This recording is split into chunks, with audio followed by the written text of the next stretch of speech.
Silicon Valley Bank has collapsed and federal regulators have taken control. Try and thin any sort of contagion effect. Impacting tech startups, leaving customers in limbo. Raising concerns about the broader economy. If we hadn't been driving our economy with easy money and then trying to really quickly undo that, we wouldn't be having these problems now. Americans can rest assured that our banking system is safe. In a special frontline investigation, we're now facing a world of many potential outcomes. Money has changed faster than most of us realize.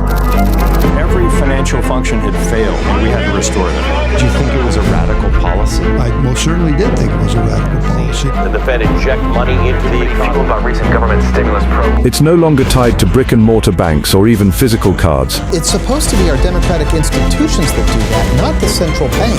And an uncertain future. For American families. It's not just that we're getting more calls, it's that the folks who are calling us are in greater distress. Today, your phone can hold your entire financial life, from paying friends to investing, borrowing, and even running a business. Digital-first banks, embedded finance, and mobile money are reshaping how people everywhere access and manage money. Whether it's someone sending money across continents in seconds, or a small business getting an instant loan inside an app, the way we think about money is evolving. But how did we get here? And what does it mean for the future of banking, business, and everyday life? The story begins with traditional banks, towering buildings, tellers behind glass, and a lot of waiting. For centuries, if you wanted to save, borrow, or transfer money, you had to go to a branch and fill out forms. Everything started to change in the late 1990s and early 2000s. The internet made online banking possible. Suddenly, people could check balances, transfer money, and pay bills from their computers. No more standing in line, no more trips to the branch. Then came smartphones. Mobile banking apps let people manage money from anywhere, anytime. A bank account was no longer tied to a location, it was tied to a device in your pocket. That shift gave rise to digital-first banks, also called neobanks. Companies like Monzo in the UK, N26 in Europe, Chime in the US, and Revolut worldwide began offering banking entirely through apps. They didn't have branches. They didn't rely on physical infrastructure. Everything was online, designed for speed, simplicity, and convenience. Meanwhile, in parts of the world where traditional banks were rare, mobile money started filling the gap. One of the earliest and most famous examples is M-Pesa in Kenya. Launched in 2007, M-Pesa allowed millions of people to transfer money instantly using just their phones. Families could send funds to one another, small businesses could accept payments, and even microloans became possible, all without a traditional bank account. These early successes laid the foundation for the financial revolution we're seeing today. The combination of digital-first banks and mobile money showed that finance doesn't need buildings, paperwork, or even a traditional bank account to work. It also changed expectations. People wanted faster payments, instant loans, and apps that could do everything a bank branch once did, but on their phone and with no friction. This was the beginning of a world where banking could exist anywhere, integrated into everyday life, ready to evolve into something much bigger. If digital-first banks changed where we bank, embedded finance is changing how we bank. Embedded finance means financial services appear inside apps and platforms that aren't banks. Instead of going to a bank, you can pay, borrow, or invest directly within the tools you already use every day. Take Uber, for example. Drivers don't have to wait for a monthly paycheck. With embedded finance, Uber can pay drivers instantly, tracking earnings in real time. Or look at Shopify. Small businesses selling products online can access loans, manage payments, and even insure their operations directly through the platform. It's convenience like never before. You don't open a separate banking app or visit a branch. The financial service comes to you, seamlessly, embedded into the apps and services you already rely on. This approach benefits businesses too. Companies can attract and retain users by offering payments, lending, or insurance without needing to be a bank themselves. It opens new revenue streams and increases customer loyalty. For consumers, embedded finance makes life easier and faster. Need a loan to buy something online? It can appear right at checkout. Want to invest your earnings from an app? You can do it instantly, without leaving the platform. Embedded finance isn't just a trend, it's reshaping the very structure of the financial system. Traditional banks are starting to notice. Some are partnering with platforms, while others are developing their own embedded solutions to compete. The real promise is accessibility. People and businesses that previously struggled to get banking services can now access them with just a few taps. And for millions of people worldwide, especially in regions where banks are scarce, embedded finance is opening doors that were previously closed. It's a world where financial services meet people where they are, rather than forcing people to go to the bank, and it's only growing. While embedded finance is changing how we access banking, mobile money is transforming who can access it.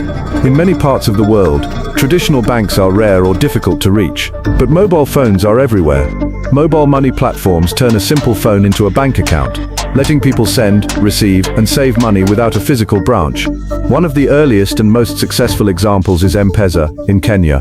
Launched in 2007, it allowed millions of people to transfer money instantly using just their phones.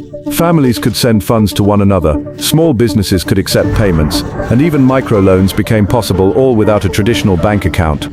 Asia has its own success stories. Alipay in China and Paytm in India have turned mobile payments into everyday habits. People can pay for groceries, ride-sharing, bills, and even invest directly from their phones. In the Philippines, GCash lets users pay bills, send money, and access loans, all with a simple app. The impact goes beyond convenience. Mobile money gives financial access to people who were previously excluded. It allows entrepreneurs to start businesses, families to manage household finances more efficiently, and communities to participate in the broader economy. Trust is crucial. These platforms often rely on mobile carriers, government regulation, and secure technology to ensure money is safe. As adoption grows, millions of people are becoming comfortable with digital finance, sometimes even more than traditional banking. Mobile money is also reshaping remittances. People working abroad can send money home instantly, at lower cost than banks. This has a real economic impact, improving livelihoods and creating opportunities that were previously impossible. In short, mobile money is not just a financial tool, it's a global movement. It shows that banking doesn't have to be tied to a branch or a card. It can exist wherever people have a phone and a connection.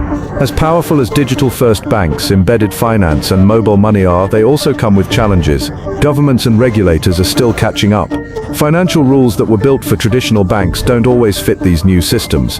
Companies need to balance innovation with safety, ensuring they protect users while staying compliant. Digital money is vulnerable to hackers, scams, and fraud. As financial services move online, platforms must constantly invest in security, encryption, and monitoring. A single breach can shake trust, and trust is everything in finance. Not everyone has a smartphone or reliable internet. Rural populations, older generations, and low-income communities can be left behind. For digital finance to reach its full potential, access needs to be equitable. Despite these challenges, the future is full of promise. Payments, loans, and savings can be integrated into everyday apps, making financial services faster and more convenient. Entrepreneurs can access instant loans and digital tools to grow businesses. People who were previously unbanked can now participate in the global economy. Some predict a world where finance is invisible, embedded in the apps we use daily, running quietly in the background, and accessible to anyone, anywhere. Traditional banks may adapt, but the direction is clear. Money is becoming digital first, mobile, and everywhere. The question isn't whether this future will arrive, it already is. The real question is how we use it responsibly, securely, and inclusively. The way we access, send, and manage money has changed forever. From branches to apps, from cash to mobile wallets, digital-first banks, embedded finance, and mobile money are reshaping the world. Finance is no longer just about banks, it's about technology, access, and convenience. And it's about people, giving more people the ability to control their money, participate in the economy, and improve their lives. The next time you make a payment or receive money on your phone, remember, this is not just a transaction, it's part of a global shift, a revolution in how money moves and who it's moving for. Stay curious, stay informed, because the future of finance is already in your pocket.